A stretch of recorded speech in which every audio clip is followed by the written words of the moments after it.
Hello and welcome to Everyday Tarot, your daily dive into the divine wisdom of the tarot. I'm your host, Camille A. Saunders, healer, intuitive tarot reader, and professional witch, and today I'm talking about the Anima Mundi Tarot deck by Wyreweden. Whether you're a seasoned tarot reader or just starting to explore, this podcast offers daily insights, intuitive messages, and practical advice drawn from the cards. Each episode is designed to help you connect with your inner wisdom, find clarity in your decisions, and tap into the energy of the universe. Tune in every day, Monday through Friday, for fresh perspectives and empowering guidance from the tarot as interpreted by me. If you love the show, the best way to support it for free is by listening daily, leaving a review, and subscribing or following in your favorite podcast app. You can get my free 2025 5-card tarot spread I created just for you, my lovely listeners, at the beginning of this year by joining my newsletter list. My weekly newsletter always has the most up-to-date information on my upcoming events, presentations, musings, and info and photos of my day-to-day life.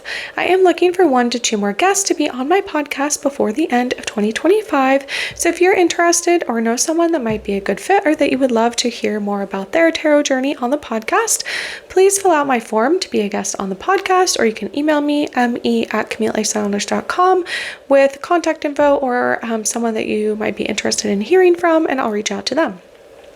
If you're local and you want to meet me in person, you can join us for our last full moon circle of 2025 this coming weekend on December 7th. Celebrate the glow of the full moon with me and my colleague Izzy for an evening of connection, reflection, and ritual.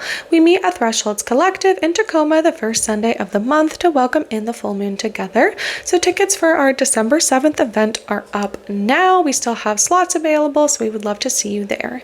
You can find the links for any of these offers in the show notes or on my website, camilleasaunders.com/everydaytarot, in addition to the images of the cards I pull for each episode. All right, well, welcome to season 19. I am talking about different decks and how to use them. If you haven't listened to my other seasons yet, you can check those out. I recently wrapped up season 18, all about color magic. So if you want to learn about color magic and days of the week correspondences or candle magic, that's a great season to check out. So like I said, now we are on to season 19, where I'm talking all about different decks and how to use them. And today I'm talking about the Anima Mundi Tarot, a 78 card deck and guidebook by Wyreweden. All right, so let's get into it. All right, so I will go through the style of the deck, where I got it and when, any changes from the Rider-Waite Smith traditional tarot structure, some of the imagery, what I like to use it for, and anything that maybe I wouldn't use it for. All right, so the style of the deck, it is a tarot deck. It has the traditional 78 cards and a small guidebook. Where did I get the deck? I got it in Salem, Massachusetts in 2022, when I was there with the Dirty Hoe Coven for our first annual retreat. So it was me and a bunch of other witches. I was very determined to find a tarot deck there that I liked. Of course, we were staying in Salem, which is a fairly small town actually, and beautiful on the water, outside of Boston, and I was very determined to get a deck there, sort of as like a souvenir. I had at that point, right, I had the first deck I got, and then I had the second one I got that I was like, about. So I was sort of determined to find one in person that I connected with and that could sort of like remind me of the trip. And I was looking to expand my tarot collection because at that point I only had 2 decks, and I've been working with that one for a couple of years at that point. So yeah, that's where I got it. I'll go into the imagery first and then we'll talk changes. So the imagery on the back of the cards, we sort of have like a fairly dark, and along with the box as well, we sort of have like a black band around it. The Anima Mundi is stamped in sort of like gold leaf on the box. The backs of the cards are brown with black sort of like perhaps hand or digital drawn like flowers and vines in, so they're pretty like, it's hard to see actually. I don't even know if I'd noticed that there were flowers and vines on the back of it before. And then it's sort of like, that's the border. And then we see kind of like a tarot card almost like superimposed on top of it, and it has the triple moon. So it has like the, you know, waxing moon on one side, the waning moon on the other, and the full moon in the middle, and it's sort of done vertically. And then we have like a border again of kind of like gold, and then inside, almost as if it were inside the tarot card or the back of the tarot card as it's superimposed, we see like a blue sort of gray night sky with stars on it. So it's a very like moon, I would say sort of like darker deck. You can tell, I guess, that I like the imagery of darker decks because I guess I have a lot of them. I've gotten a little bit more colorful as I went on. So on the fronts of the cards, they are a white background with a black border that kind of has like an indent on each of the four corners. It's like a double, I guess it has a singular line border. The major arcana cards are in Roman numerals, and then they have the name at the bottom on top of the white border. A lot of the imagery is like black, gray, brown, but all fairly dark colors. We have some that have a bit more of a white background or a lighter gray, some that have blue, but I would say it's sort of like fairly moody in color and pretty much all matches the colors on the back of the card, like brown, like a dark brown, gold, blue, like navy to light blue, and then we sort of have a bit of color on that. I don't think there's really any changes from the Rider-Waite Smith structure, I guess, except that our imagery is flora and fauna, so Anima Mundi being as part of the name. Let me see if it says anything in the front cover here. So it means the world's soul in Latin, Anima Mundi. It says this nature-inspired deck is based off of the Rider-Waite deck from 1910, has 78 individual cards, which were originally painted in 2017 with acrylic paint. It's divided into two sections, major arcana, minor arcana, and it talks about those there. Then it sort of goes into just how to do a reading in general, and then it has some spreads. So 3 card spreads, a Celtic cross, a 7-card ellipse, and a calendar or 12-month spread, which is kind of cool. And I think that's basically what we get. So each card has, again, sort of a flora or fauna on it. So there's a lot of animals, and then also some flowers, and occasionally there's like a, like I know the tower is depicted as Mount St. Helens, and the emperor is depicted as a, Douglas fir tree, I believe. But other than that, like a lot of the minor arcana. So I guess this is kind of cool. So the imagery, so let me pull some here. For cups, we get all water animals since they are the water sign. For swords, because they are the air sign, we get all kinds of birds or flying creatures. For let's see here. Swords, cups, swords. There's the Emperor, there's a Douglas fir tree. I love that card. And the tower is Mount St. Helens. It's very cool. Okay, wands.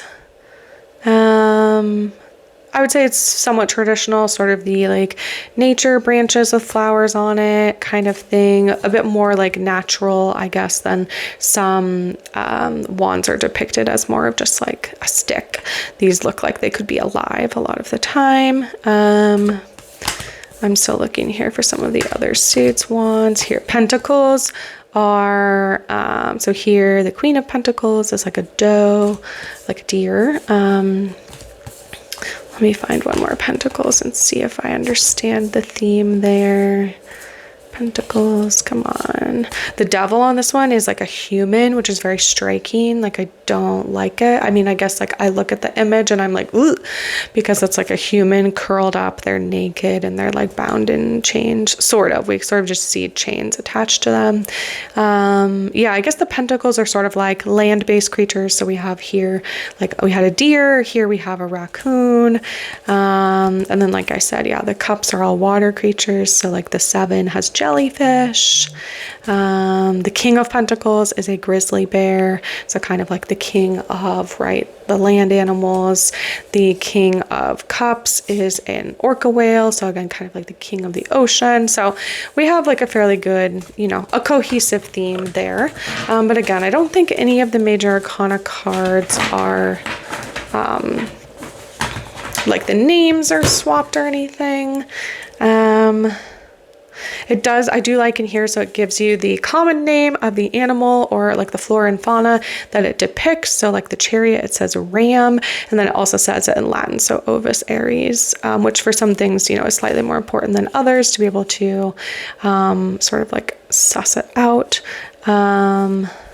So I like that, like it tells you what it is. Like the Hangman here, it says it's a black widow spider, a male one, because the males sacrifice himself to the female during mating, allowing her to cannibalize him in order to assure successful copulation. Sometimes surrender is the best option.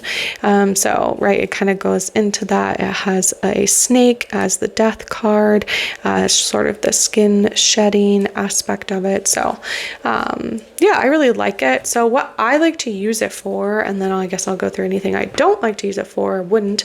I like to use it for anyone that doesn't really know tarot. It's a very, I would say, like friendly deck, because even if folks don't know anything about tarot, most people have sort of like general associations with animals as like their energy or like spirit about them. And so I do like that there's that aspect of like, oh yeah, like the orca being the king of the water, like that makes sense to me. It's a very large animal. They hunt. Where I live, they are like the predominant, right? They are like the top of the food chain in the ocean. In the Pacific Northwest, we get to see them here, which is very cool. And so I'm like, yeah, like I think for a lot of people, we already have associations with animals a lot of the time. Whether that's, yeah, having seen them in the wild or kind of knowing them. Like we learn about a lot of animals as kids, farm animals and lions, like safari animal, things all around the world. And so I think we already have some like associations with it, which I think is helpful when it comes to folks who don't have any like experience or knowledge about tarot at all. It's pretty approachable in that way. I would also say, like for a new tarot reader, this is also pretty approachable. Like it gives you some spreads in the beginning. The guidebook is good. It gives you upright and reversals. It tells you what animal is on the card. Like those are all things that I would like. There isn't anything about the artist on here. Inside the box that says, "May the spirit of the earth guide your way." I like that. So I will leave a link for you to check out the artist and their work. But yeah, we don't really have anything about the artist. We get sort of a short note from them in the beginning about just what the deck was loosely inspired about. We get some spreads, it goes into major arcana and then through the suits, and that's pretty much it. But like I said, it has upright, it has reversals, and it has sort of like keywords for them, which is helpful. It does that for all the cards, which I like to see at the beginning of each suit. So like for wands, it says suit of wands, fire, creativity, spirituality, inspiration, energy, and ambition. So you get like a short description, which I think again is super approachable. So yeah, like when I read for my dad, he had just retired and I was like hanging out with the family at our family cabin, and my dad asked for a reading, which I was sort of like, ooh, okay, like didn't know you were interested. And this is a deck I used with him because it felt very approachable. I don't think there's anything too like super like witchy or like scary about this deck. I don't know, like for some people that might be important, either positive or negatively. I have other decks that again I sort of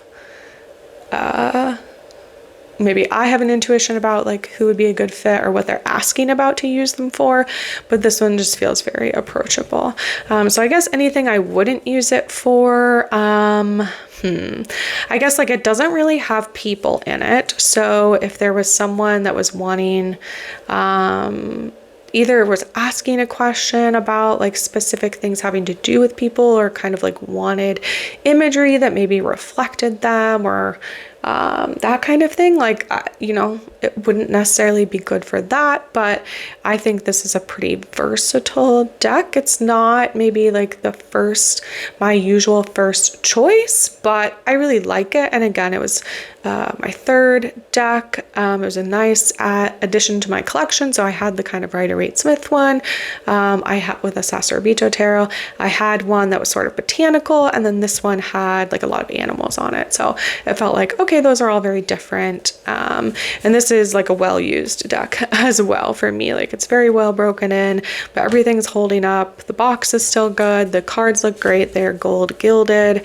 The booklet is still, you know, holding up. Everything looks good there. It's like very readable. I don't remember what store I bought it in Salem, but I looked at a lot of decks there, and this was the one that spoke to me then. So yeah, I think there's not anything in particular I wouldn't use it for. Like I said, maybe just if someone was asking a question specifically, or like there was some reason that they wanted to see themselves in the deck, or like they didn't really maybe associate as much with animals. That would be kind of my one caveat, I guess. Yeah, I think that's it. We're keeping it kind of like short and sweet on this one. But yeah, I really like the imagery. It's, despite the fact that it's not very like brightly colored, it is very evocative still. It's very pretty. I like the acrylic style of it. The animals are all very like clearly depicted, and it's like not too busy. I guess to me, like the traditional Rider-Waite-Smith deck has so much going on. Some of these cards really, like this one of the star, like it depicts like a bird of some kind. Sorry, I don't know. I'd have to look in the guidebook about which one. A white bird with an orange bill. And then it kind of just has like a starry background, and we have like it sitting on the water. Like that's really all that's in the card. So it is more simple in its imagery, which again might be a positive or a negative depending on what you want to use it for. Okay, let's see here. So yeah, let's see what message this deck has for us today before we wrap up. Like I said, I will link to Megan Wyrewenden's website where you can see their art, where you can buy the deck and figure out, or like they have other sort of like art and imagery available, and like merch. I think they have an oracle deck, and then they have some like stationery and stickers and kind of other stuff that a lot of digital or like artists do, not digital art, but I haven't seen their oracle deck. It's called Nocturna Oracle. It's very pretty cover, and I feel like it would go well with this tarot deck there. But yeah, okay, let's go ahead. So what message does this deck have for us today? Okay, I pulled the Knight of Wands, which looks like a hare, like a bunny rabbit of wands. Jackrabbit, Lepus californicus is the Latin name. The charming Knight of Wands makes things happen. He is passionate, ambitious, and action-oriented, and is not afraid to try new things. Be enthusiastic about your new projects and enterprises, but be sure not to act too impulsively. So upright, it's about action, energy, passion, charm, fearlessness, and adventure. So we are adventuring today. We are taking action. We are putting energy behind things, and we're trying new things, right? That's sort of what this card is calling us to here. All right. Well, thanks for joining me today on Everyday Tarot. Links for the tarot decks I talk about will always be in the show notes and on my website if you'd like to look at them or purchase them. And again, thanks for joining me today. Just as a reminder, this podcast comes out daily, Monday through Friday, for all of 2025. We're getting close to the end here of my sort of daily Monday through Friday commitment. As the next 2 seasons kind of go about and wrap up, I'll start talking a bit more about what you can expect in 2026. You can email me, me@CamilleASaunders.com with your thoughts, questions, and more. All right, see you soon. Bye-bye.